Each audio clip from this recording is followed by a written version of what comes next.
So what it was a perfect storm is what, if you want to know what happened to my hair, it was a perfect storm.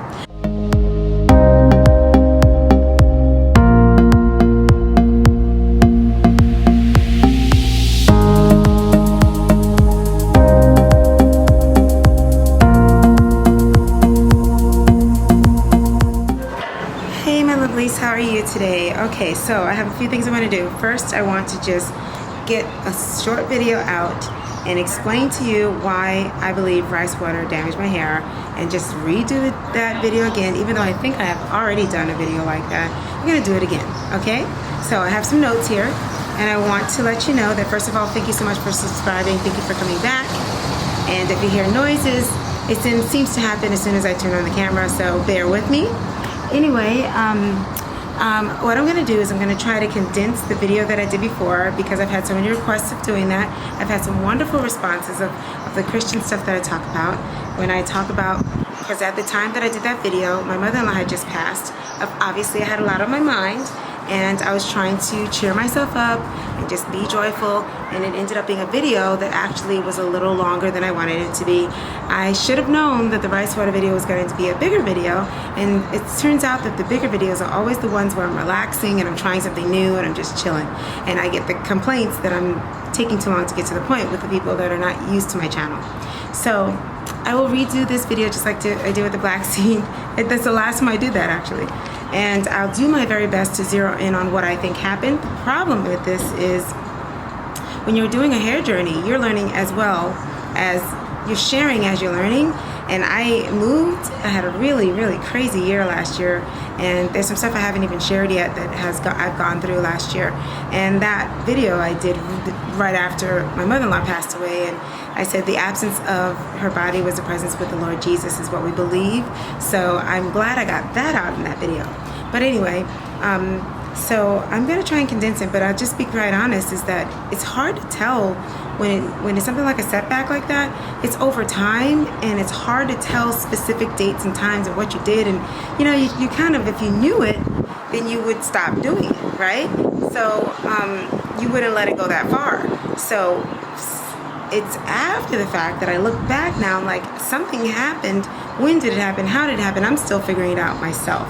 So if I'm not giving you enough, I apologize, but I can only give you as much as I can remember, because I moved to Atlanta, and I've moved a lot. So I cannot find my journal at that particular time. If I find it in the time that I posted this video, go in the description, and I'll definitely correct any dates or anything. Go to the old video, and I'll put it over there too. I'll put the same things on both videos, okay? So I'm just gonna go by some notes just to help me remember. If I could gather in my head what I think happened and why rice water damaged my hair, and now this is the recovery right here. Okay, this is me recovered from rice water damaging my hair ever since, I believe it started in June, and August is when I was really on a roll. Okay, so this is what I think happened. Last year, 2018, I was coming out of that winter challenge that we did, where I believe that you can do a winter wash and go. That was my first winter trying it, because I started getting deliberate.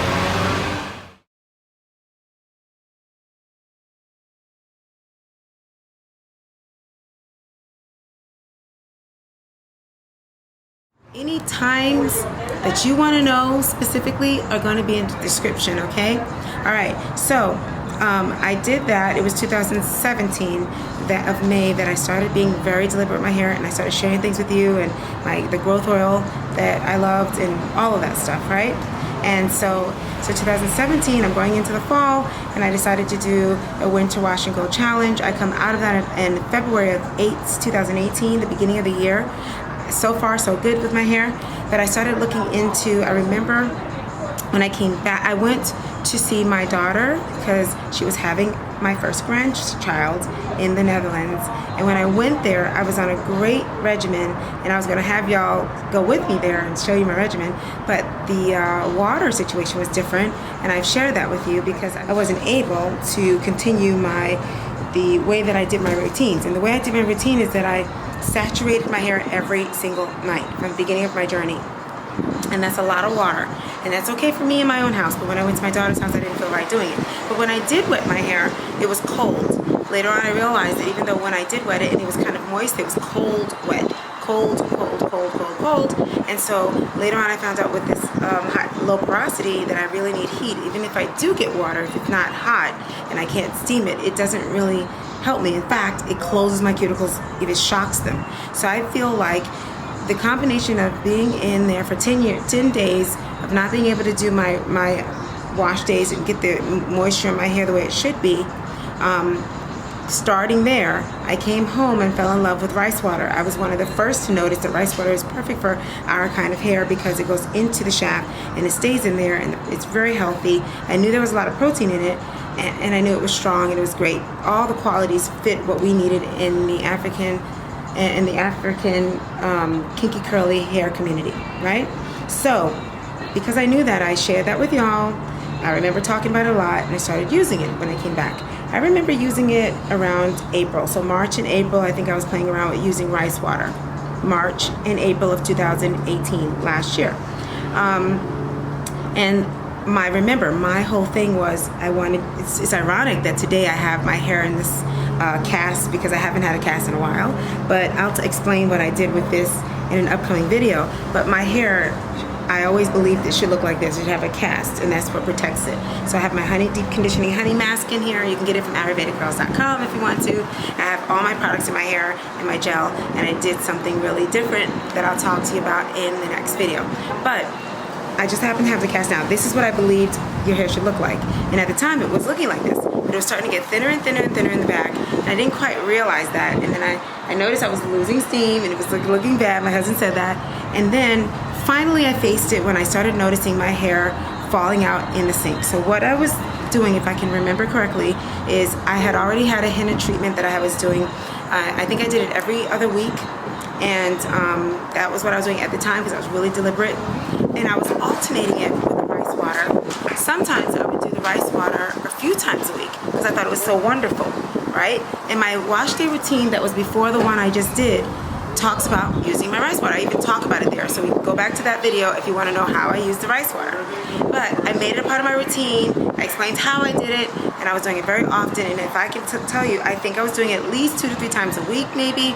And I used it as part of my treatment at least every other week, and in place of my henna. So I didn't do it at the same time as henna, but my henna was in my regimen as well as the rice water, okay? So that being said, when I came back and I was doing that, I blamed it on going to the Netherlands, not being able to put the water in my hair.